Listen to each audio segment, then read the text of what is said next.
नमस्ते प्यारे बच्चों, कैसे हैं आप सभी। आप सभी का मेरे channel easy maths with Rajeshwari में स्वागत है। जैसा कि हमने पिछले वीडियो में कक्षा चौथी के दूसरे पार्ट को समझा था, उस दूसरे पार्ट का नाम था जैसा सवाल वैसा जवाब।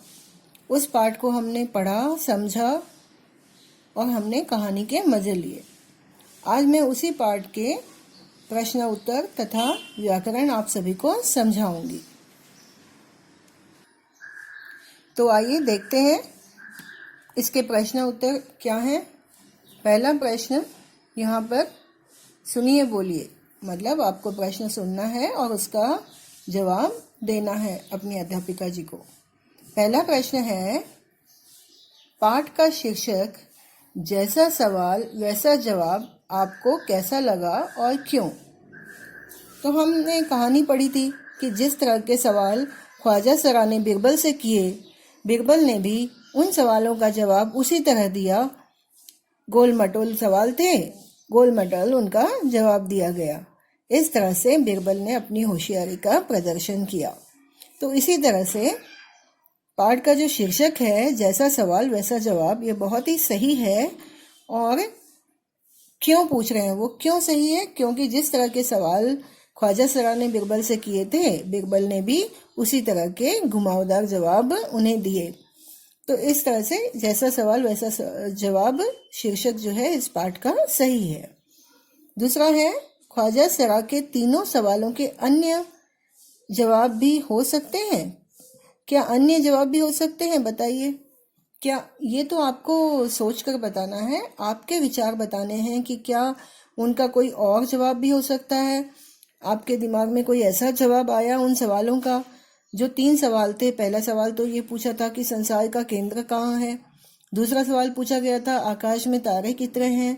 और तीसरा संसार में की जनसंख्या कितनी है, मतलब आबादी कितनी है। ये 3 सवाल थे। तो इन 3 सवालों का जवाब जो बिरबल ने दिया, क्या उसके अलावा कोई और जवाब है जो आपके दिमाग में आया हो कि अरे इसका जवाब तो ये भी हो सकता है। तो आपको अपने विचार सोचकर बताना है। तीसरा प्रश्न है, यदि आप ख्वाजा सरा की जगह होते तो बिरबल को हराने के लिए कौन कौन से सवाल पूछते। अगर आप ख्वाजा सरा की जगह होते, ख्वाजा सरा ने जो 3 सवाल पूछे, क्या उसके अलावा कोई और सवाल आपके दिमाग में आता है कि अगर मैं होता ख्वाजा सरा की जगह तो मैं ये प्रश्न बिरबल से पूछता था। तो आपके दिमाग में ऐसे कोई प्रश्न अगर आते हैं तो आपको वो अपनी टीचर जी से, अपनी अध्यापिका जी से बताना है। दूसरा है, पढ़िए। अब इसमें भी आपको पढ़ना है प्रश्न और जवाब देना है। पाठ में परम ज्ञानी किसे बताया गया है। कौन है परम ज्ञानी इस पाठ में? इस पाठ में परम ज्ञानी ख्वाजा सरा को बताया गया है ना, क्योंकि महाराज ने कहा था बिरबल से कि परम ज्ञानी ख्वाजा साहब आपसे कुछ सवाल पूछना चाहते हैं। तो इस तरह से परम ज्ञानी महाराज ने किसे बताया? ख्वाजा सरा को बताया। बिरबल ने दरबार में भेड़ क्यों मंगवाया था, बताइए। क्योंकि ख्वाजा सरा ने उनसे जो प्रश्न किया कि आकाश में तारे कितने हैं, तो क्या हम गिन सकते हैं? नहीं ना।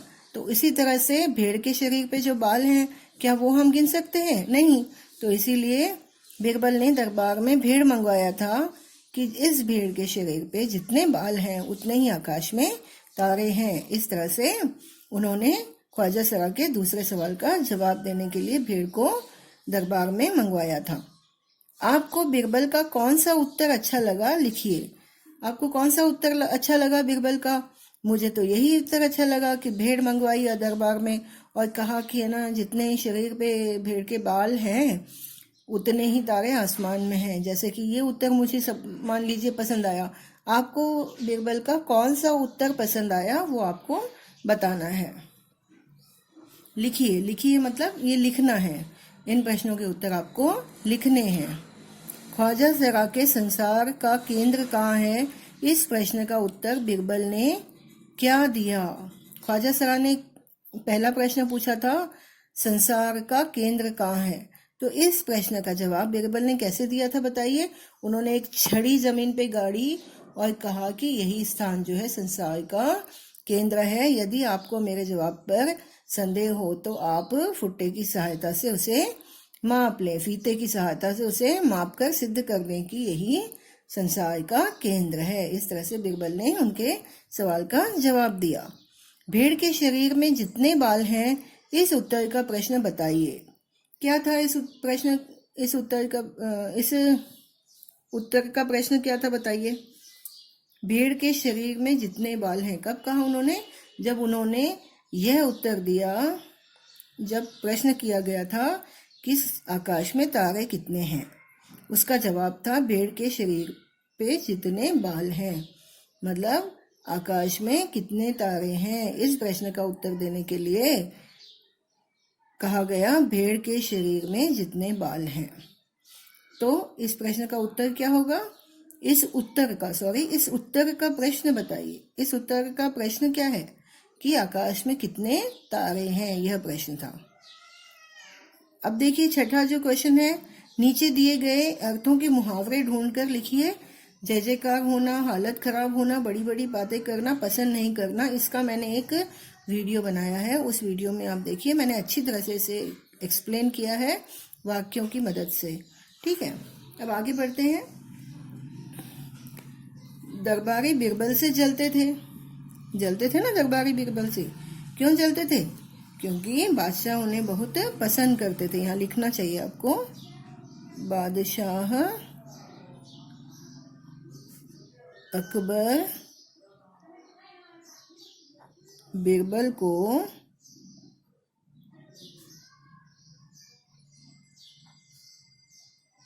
बहुत पसंद करते थे।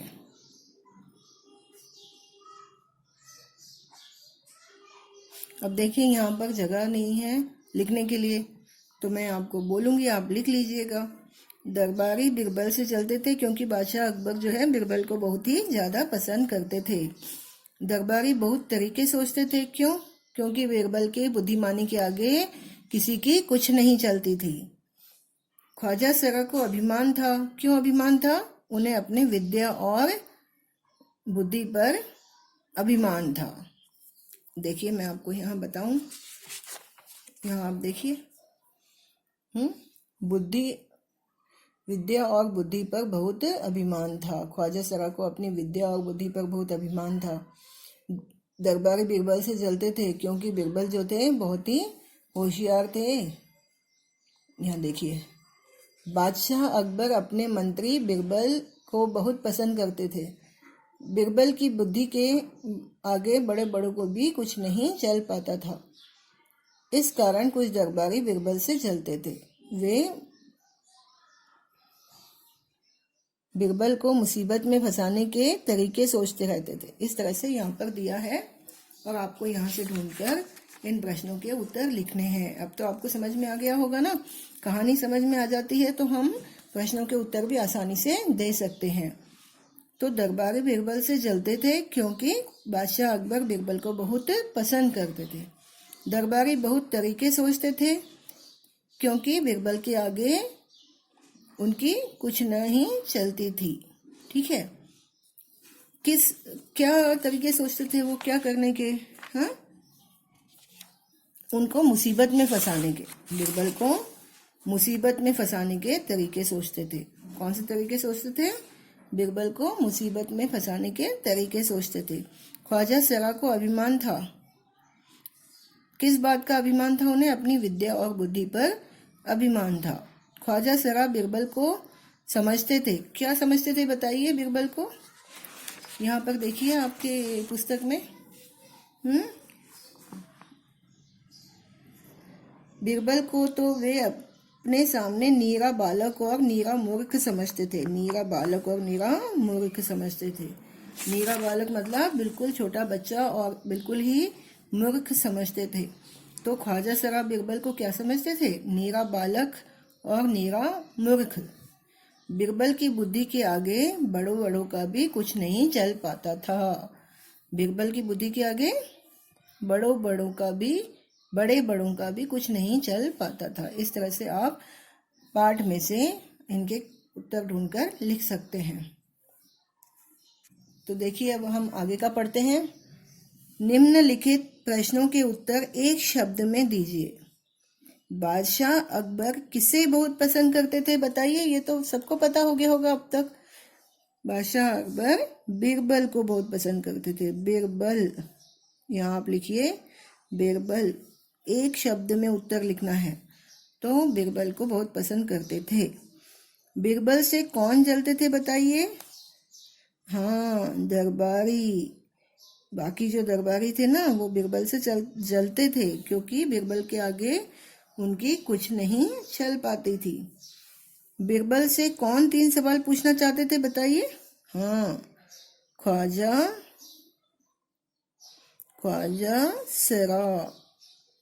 सरा को अपनी बुद्धि और विद्या पे घमंड था ना, वो बीरबल से 3 सवाल पूछना चाहते थे। ख्वाजा साहब की बस चलती तो वे क्या करते। ख्वाजा साहब का बस चलता तो वे क्या करते बताइए। क्या करते बताइए। बीरबल को, यहाँ देखिए प्रश्न मैं बताती हूँ आपको, यहाँ पर लिखा हुआ है। ख्वाजा साहब की चलती तो वे बीरबल को हिंदुस्तान से निकलवा देते, लेकिन निकलवाते कैसे। उनका बस चलता तो वे क्या करते, बीरबल को हिंदुस्तान से निकलवा देते। तो आपको यहाँ लिखना है, बीरबल को हिंदुस्तान से निकलवा देते। बीरबल को हिंदुस्तान से निकलवा देते। ठीक है, आप पाठ में से देखकर लिख लीजिए। ठीक है, चारों प्रश्नों के जवाब हो गए। अब आगे क्या है देखते हैं। निम्नलिखित प्रश्नों के उत्तर एक वाक्य में लिखिए। आपको सभी प्रश्नों के उत्तर लिखना है अपनी कॉपी में, ताकि आपको उसके उत्तर याद रहें और आप परीक्षा में अच्छी तरह से पढ़ पाएं। निम्नलिखित प्रश्नों के उत्तर एक वाक्य में दीजिए। एक वाक्य मतलब एक ही सेंटेंस में आपको उत्तर लिखना है। पाठ में बादशाह को जहांपनाह के नाम से संबोधित किया गया है। बादशाह के लिए अन्य संबोधन लिखिए। बादशाह मतलब होता है राजा, है ना।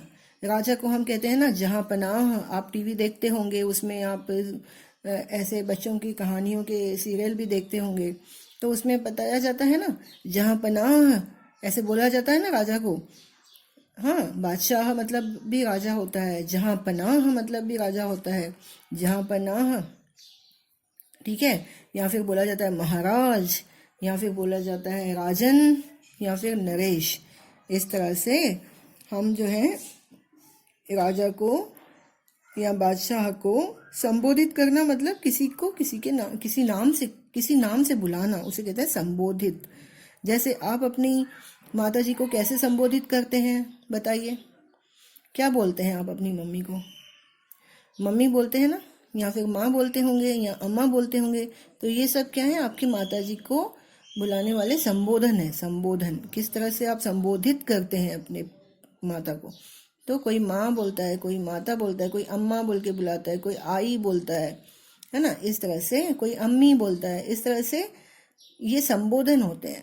वैसे ही आप अपने पिताजी को किस तरह से संबोधित करते हैं बताइए। कोई पापा बोलता है, कोई डैडी बोलता है, कोई अप्पा बोलता है। इस तरह से अलग अलग संबोधन होते हैं। वैसे ही हम ये पूछ रहे हैं कि राजा को या बादशाह को हम किस तरह से संबोधित करते हैं। तो हम महाराज बोल सकते हैं, हम नरेश बोल सकते हैं, या हम राजन बोल सकते हैं। इस तरह से हम बादशाह को संबोधित कर सकते हैं। ख्वाजा सरा का बस चलता तो वे बीरबल को हिंदुस्तान से निकाल देता। आपका बस चलता तो आप अपनी कौन सी इच्छा पूरी करोगे बताइए। ख्वाजा सरा की इच्छा क्या थी कि वो बीरबल को हिंदुस्तान से निकलवा दें, क्योंकि जब तक बीरबल है तब तक ख्वाजा सरा को की कुछ भी नहीं चलने वाली, चाहे वो कितने भी बुद्धिमान हो, लेकिन चतुराई बीरबल में ज़्यादा थी। ठीक है, इसीलिए ख्वाजा सरा की या फिर अन्य दरबारियों की बीरबल के आगे चलती ही नहीं थी। तो वो चाहते थे कि वो बीरबल को हिंदुस्तान से निकलवा दें। तो क्या आप पता चल सकते हैं कि आपका बस चलता तो आप अपनी कौन सी इच्छा पूरी करोगे बताइए। आपके मन में कोई इच्छा हो और आप सोचो ये अगर मेरे हाथ में कुछ हो तो मैं ये इच्छा पूरी कर लूँगा। अगर मैं मंत्री होता या मैं प्रधानमंत्री होता या मैं राष्ट्रपति होता या मैं ये होता तो मैं ये इच्छा पूरी करता, या भगवान मेरे सामने प्रकट हो जाए तो मैं अपनी ये इच्छा मांगता। तो आप बताइए, आपके मन में जो इच्छा है वो आप कौन सी इच्छा ऐसी है जो आप पूरी करना चाहते हो? अगर आपका बस चले तो आपको अपनी इच्छा के बारे में लिखना है। यदि आप ख्वाजा सरा की जगह होते तो बीरबल से कौन सा सवाल पूछते? ख्वाजा सरा ने 3 सवाल पूछे थे। संसार का केंद्र कहाँ है, आकाश में कितने तारे हैं, और इस संसार की आबादी कितनी है। तो अगर आप होते ख्वाजा सरा की जगह तो आप बीरबल से कौन से सवाल पूछते, वो आपको लिखना है। अब आगे है शब्द भंडार, मतलब हम शब्दों के बारे में पढ़ेंगे। निम्नलिखित प्रश्नों का वाक्यों में प्रयोग कीजिए। तो इसके वाक्य बनाओ वीडियो मैंने बनाया है। उस वीडियो में मैंने आपको अच्छी तरह से समझाया है कि शब्दों के वाक्य कैसे बनाते हैं। तो आप उस वीडियो में देखिए, ये सारे शब्दों के वाक्य आपको मिल जाएंगे। तो चलिए अब आगे बढ़ते हैं। आगे के पृष्ठ पर आ जाइए आप लोग। भेड़ की खाल से बनाई जाने वाली कोई 3 चीज़ों के नाम लिखिए। ये तो सभी को पता है कि भेड़ के जो बाल होते हैं उससे स्वेटर बनते हैं, जैकेट बनता है ना। उनकी स्किन भी है जो होती है भेड़ की, उससे भी लेदर बनता है। लेदर मतलब चमड़ा बनता है, ठीक है। तो आपको 3 चीज़ों के नाम लिखने, तो आप यहाँ लिख सकते हैं स्वेटर, या फिर यहाँ पर लिख सकते हैं आप सीट कवर। जो गाड़ियाँ होती हैं उनके जो सीट कवर होते हैं वो भी फर वाले होते हैं, बाल होते हैं ना, ऐसे फर वाले जैकेट मिलते हैं। फिर लेदर मतलब चमड़ा भी बनता है इससे, और चमड़े से कई चीज़ें बनती हैं। तो इस तरह से भेड़ की जो चमड़ी होती है उसको चमड़ा बनाया जाता है, और भेड़ के शरीर पे जो बाल होते हैं उससे स्वेटर बनते हैं, उससे जैकेट बनते हैं। फर वाले जो होते हैं ना, जैकेट और स्वेटर वो बनते हैं, और सीट के कवर बनते हैं गाड़ियों की। इस तरह से भेड़ की खाल से कई चीज़ें बनाई जाती हैं। अब आगे देखते हैं। पाठ में सोच विचार, अचकन पगड़ी जैसे योजक लगे जोड़े वाले शब्द आए, उन्हें चुनकर लिखिए। योजक मतलब ये जो आपको निशान है, चिन्ह है, ये योजक का चिन्ह है। तो यहाँ देखिए, सोच विचार मतलब योजक है ना, बीच में जोड़ा गया है ना 2 शब्दों को, सोचना और विचार करना, अचकन और पगड़ी पहनना। तो ये योजक शब्द हैं, 2 योजक चिन्ह है 2 शब्दों को जोड़ने वाला। तो इस तरह से और भी पाठ में है, उन्हें चुनकर हमें लिखना है। तो हम चुनते हैं, देखते हैं कहाँ पर है पाठ में। सोच विचार तो दिया ही गया है, अचकन पगड़ी भी दिया हुआ है। आगे है देखिए लंबी चौड़ी, है ना, कौन सा है? लंबी चौड़ी, योजक चिन्ह से जुड़ा हुआ है ना ये। फिर है अक्ल बहादुर, इस तरह से लंबी चौड़ी, अक्ल बहादुर। और हम यहाँ देखते हैं फिर अब और भी हैं क्या? हाँ, मरना जीना, है ना, और नाक भौं। इस तरह से इनको हमें लिखना है। कौन कौन से याद कर लीजिए? लंबी चौड़ी, अक्ल बहादुर, मरना जीना, नाक भौं। तो चलिए हम लिखते हैं। यहाँ लिखते हैं हम लंबी चौड़ी, अक्ल बहादुर, मरना जीना। इसमें योजक चिन्ह लगाना मत भूलिएगा, यही ज़रूरी है। फिर होता है नाक भौं सिकोड़ना, है ना। जब गंदी बदबू आती है तो हम क्या करते हैं? नाक भौं सिकोड़ते हैं ना, अरे छी गंदी बदबू आ रही है। इस तरह से नाक भौं सिकोड़ना। अब आगे पढ़ते हैं। नीचे दिए गए शब्दों के अर्थ अपनी मातृभाषा में लिखिए। आपकी मातृभाषा क्या है उसमें आपको, अब जैसे मेरी मातृभाषा हिंदी है तो मैं हिंदी में इसके अर्थ बताऊंगी आपको। साबित करना होता है सिद्ध करना, जैसे कि आपने कोई गुनाह किया है तो आपको साबित करना है, आपको सिद्ध करना है कि आप सही हो, या फिर सामने वाला गलत है इस तरह से। अभिमान माना घमंड, किसी किसी को घमंड होता है, जैसे कि ख्वाजा सरा को किस बात का अभिमान था, किस बात का घमंड था कि वो बहुत ही बुद्धिमान है और उनके पास बहुत ही विद्या है। कोशिश मतलब प्रयत्न करते रहना चाहिए, कोशिश मतलब ट्राई करना, है ना। गहराई मतलब होता है गंभीरता, गंभीरता मतलब कितना उनको नॉलेज है उस चीज की गहराई। संदेह माना शक, हमें किसी पे शक नहीं करना चाहिए, संदेह नहीं करना चाहिए। संतुष्ट मतलब तृप्त, या फिर आप बोल सकते हैं हैप्पी, खुश, खुश भी बोल सकते हैं, आनंदित। संतुष्ट, तृप्त, जिसके पास सब कुछ होता है वो संतुष्ट होते हैं, उन्हें किसी चीज़ की लालच नहीं होती कि हमें ये चाहिए या वो चाहिए। अगर आपके पास सब कुछ है, आपको किसी चीज़ की चाह नहीं है, मतलब आप संतुष्ट हैं। ठीक है, इस तरह से मैंने इसके हिंदी में अर्थ लिखे हैं। आपको अपनी मातृभाषा, मातृभाषा मतलब समझते हैं आप? मातृभाषा मतलब आपकी खुद की मदर टंग। आप घर में जो भाषा बोलते हैं आपकी माता पिता से, कौन सी भाषा बोलते हैं? कोई गुजराती बोलता है, कोई जो है तेलुगु बोलता है, हाँ, तो आपको कोई उर्दू बोलता है। इस तरह से आपको अपनी मातृभाषा में इन शब्दों के अर्थ लिखने हैं। ये तो आपको ही सोच के लिखने पड़ेंगे। अगर आपको नहीं आते हैं तो आपको अपने माता पिता से मदद लेनी चाहिए कि आपकी भाषा में साबित को क्या कहते हैं या अभिमान को क्या कहते हैं, इस तरह से। अब नीचे दिए गए शब्दों को रेखा खींचकर उनके अर्थ से मिलाइए। ये भी मैंने एक वीडियो में एक्सप्लेन किया है आपको, उस वीडियो को आप देखिए, उस वीडियो में आपको इसका उत्तर मिल जाएगा। सृजनात्मक अभिव्यक्ति मतलब आपको खुद से इसे लिखना है, जैसे कि जैसा सवाल वैसा जवाब कहानी आपने पढ़ी है। अकबर बिरबल की अन्य रोचक कहानी को अपने शब्दों में लिखिए। अब जैसा सवाल वैसा जवाब जो कहानी है जो हमने पढ़ी है इस पाठ में, उस तरह से अकबर बिरबल की कई सारी कहानियां हैं, उसमें से किसी एक कहानी को पढ़कर या सुनकर या अपने माता पिता से आप पूछेंगे या दोस्तों से या भाई बहनों से पूछेंगे तो, या किसी किताब में पढ़ेंगे तो आपको अकबर बिरबल की कहानियाँ मिलेगी। और नहीं तो फिर आप नेट में ढूंढ सकते हैं, नेट में आप यूट्यूब में लगा कर सुन सकते हैं कोई अकबर बिरबल की कहानी, और उस कहानी को आप अपने शब्दों में लिखिए, देख देख कर मत लिखिए। आप उस कहानी को सुनिए यूट्यूब में और फिर उसे आप अपने नोटबुक में, अपनी कॉपी में, अपने शब्दों में लिखिए। ठीक है, इस तरह से होता है इस प्रश्न का जवाब। अब आगे पढ़ते हैं। प्रशंसा, प्रशंसा का मतलब क्या होता है? प्रशंसा का मतलब होता है किसी की तारीफ करना। ठीक है, तो देखते हैं इसमें क्या तारीफ की गई है। अकबर ने बिरबल की बुद्धिमानी की सदा प्रशंसा की ना। अकबर को जो है बिरबल की बुद्धिमानी बहुत पसंद थी, वो हमेशा उनकी तारीफ करते थे और खुश होते थे उनके जवाबों से। इतने हाजिर जवाब बिरबल थे, उनके पास हर सवाल का जवाब था। वो तुरंत ही किसी भी सवाल का जवाब चतुराई से देकर सवाल पूछने वाले को का मुंह बंद करवा सकते थे। इस तरह से उनमें जो है एक गुण था। तो वैसे ही आपके मित्रों में यदि कोई ऐसा हाजिर जवाब है जो, तो प्रसंग बतलाइए।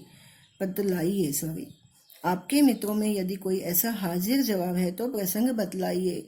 जैसे कि हमें परेशान करने के लिए कोई हमसे कोई प्रश्न पूछता है या हमें कुछ कहता है, तो हम तपाक से उसका सही जवाब देकर जो है उसकी बोलती बंद कर सकते हैं।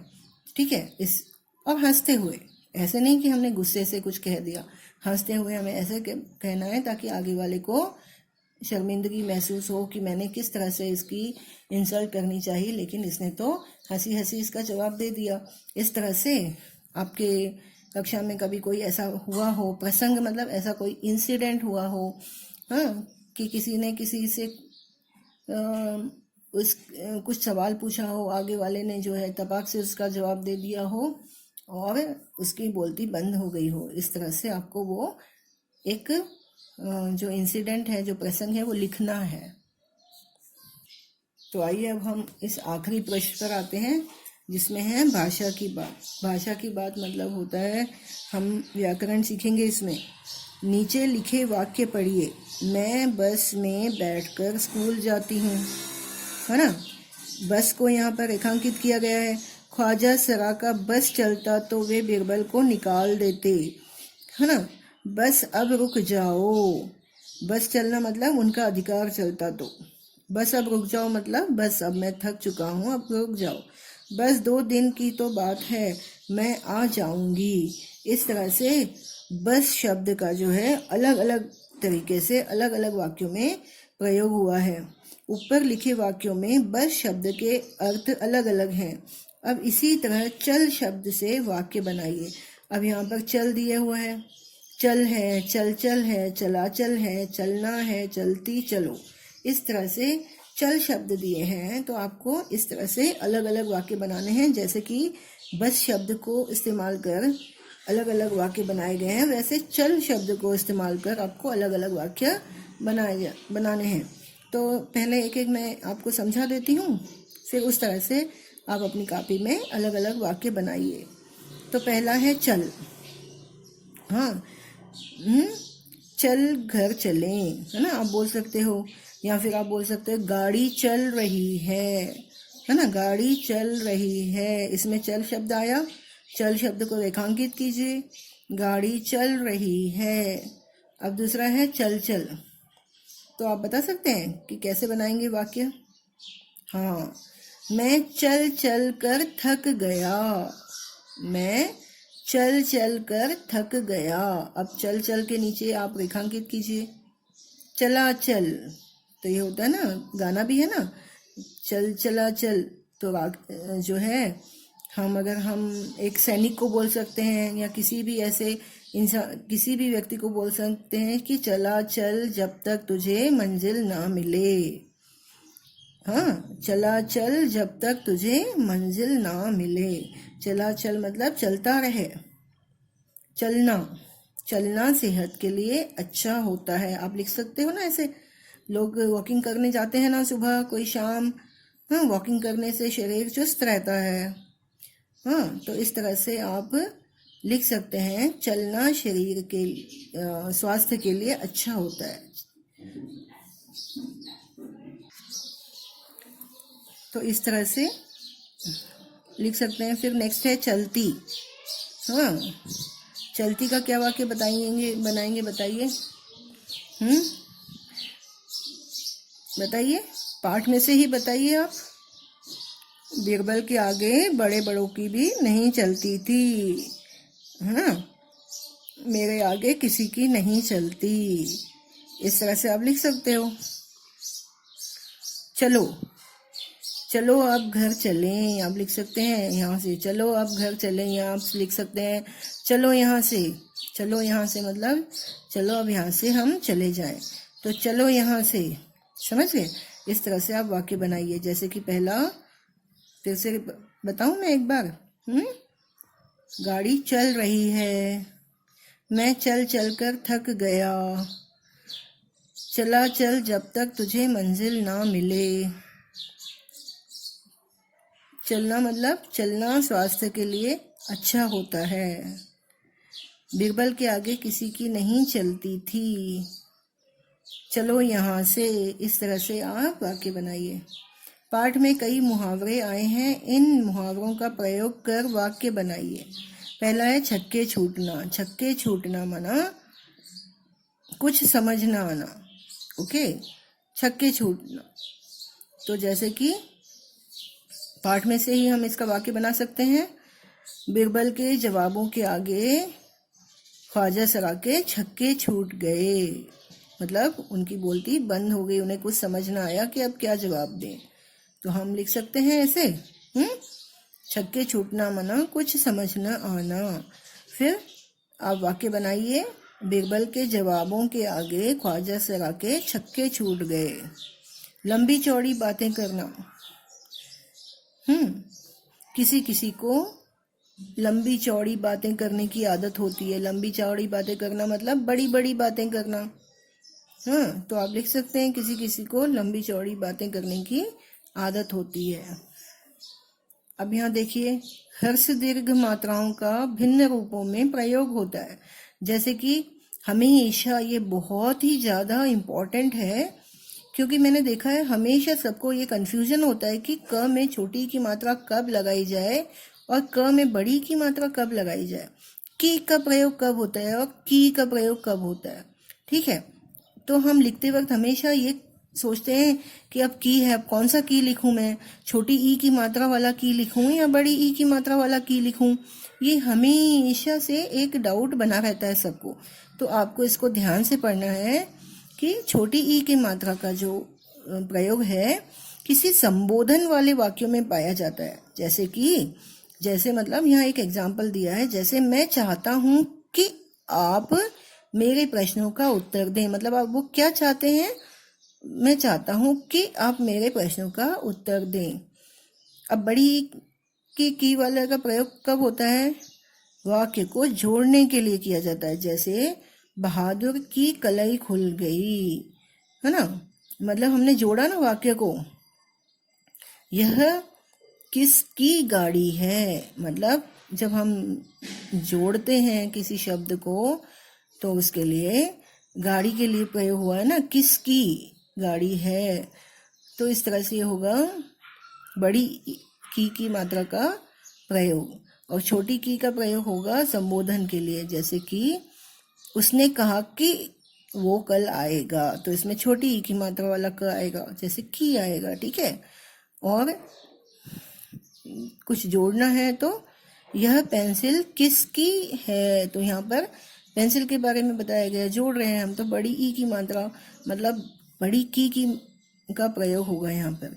इस तरह से आपको क्या करने हैं, अब आप भाषा के ऐसे परिवर्तन को ध्यान देते हुए 3 वाक्य बनाइए। अब आपको 3 वाक्य छोटी की के और 3 वाक्य बड़ी की के बनाने हैं। ठीक है,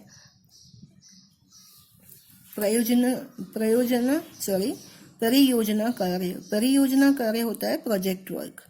ठीक है, देखते हैं अब क्या दिया है इन्होंने प्रोजेक्ट। चतुराई से संबंधित कोई कहानी को लिखकर कक्षा में प्रदर्शित करें। चतुराई जैसे बीरबल की चतुराई है ना, इस तरह से आप कोई भी ऐसी कहानी जिसमें किसी की चतुराई या चालाकी के बारे में है, ऐसी कहानी लिखकर आपको क्या करना है। एक चालाक लोमड़ी की कहानी है, आपको पता है ना, जो रोटी पाना चाहती है कौवे से और बोलती है कि तुम तो बहुत ही सुरीला गाते हो, हाँ तुम्हारी आवाज़ बहुत सुरीली है। इस तरह से एक कौवे से वो कहती है जिसके मुंह में रोटी होती है। ठीक है, तो कौवा तो बेवकूफ़ होता है, उसकी तारीफ सुनकर क्या हुआ, वो खुश हो गया। अब लोमड़ी के कहने पर उसने गाना शुरू कर दिया और रोटी जो है उसके मुंह से गिरी और लोमड़ी ने खा ली। इस तरह से ये चतुराई वाली कहानी है ना, लोमड़ी की चतुराई। यहाँ बीरबल की चतुराई की कहानी हमने पढ़ी। इस तरह की किसी के बारे में कोई चतुराई वाली कहानी अगर लिख कर कक्षा में प्रदर्शित करें। आपको कहानी लिखना है, एक चार्ट पेपर लीजिए, उस चार्ट पेपर पर बड़े बड़े अक्षरों में, सुंदर सुंदर अक्षरों में उस कहानी को लिखिए और उस कहानी से संबंधित कुछ चित्र भी उस पर चिपका दीजिए, या आप ड्राइंग कर सकते हैं खुद। और उसे क्या करना है, आपको अपनी कक्षा में जो दीवार है उस पर आप थोड़े दिन तक चिपका सकते हैं, या फिर एक कार्डबोर्ड लगाकर एक कैलेंडर की तरह बना सकते हैं। वो कैलेंडर थोड़े दिन लगा सकते हैं ताकि सब बच्चे देख सकें और पढ़ सकें उस कहानी को। ये आपका परियोजना कार्य है। अब हमें क्या करना है, क्या मैं ये कर सकता हूँ, मतलब आपका खुद का टेस्ट है ये, लेसन पढ़ने के बाद आपका अपना टेस्ट है ये कि आप किस हद तक इसे सीख गए। ठीक है, पाठ के बारे में बातचीत कर सकता हूँ, क्या आप ये कहानी किसी को बता सकते हैं, आप समझ गए ये कहानी, अगर हाँ तो हाँ पर टिक कीजिए, नहीं तो क्रॉस कीजिए। इस तरह के पाठ का भाव पढ़कर समझ सकता हूँ। अगर ऐसी ही कोई कहानी आप कहीं पढ़ो तो आप अपने आप समझ सकते हो। यहाँ तो आपको अध्यापिका जी ने समझा ही ना, क्या आप अपने आप किसी कहानी को पढ़कर समझ सकते हो? अगर हाँ तो हाँ पे टिक कीजिए, वरना क्रॉस कीजिए। पाठ का सारांश अपने शब्दों में लिख सकता हूँ, क्या इस कहानी को पढ़कर आप अपने आप से लिख सकते हैं इस कहानी, अपने खुद के शब्दों में इस कहानी को लिख सकते हैं? अगर हाँ तो राइट कीजिए, नहीं तो रॉन्ग। पाठ के शब्दों से वाक्य बना सकता हूँ। अब पाठ में जो नए नए शब्द आए, आपको अध्यापिका जी ने वो समझाए, उनका अर्थ समझाया, अब आप उसे अपने खुद के वाक्यों में प्रयोग कर सकते हैं तो हाँ या तो नहीं। पाठ के आधार पर एक छोटी कहानी लिख सकता हूँ। क्या आप इस तरह से कोई चतुराई वाली कहानी खुद लिख सकते हैं?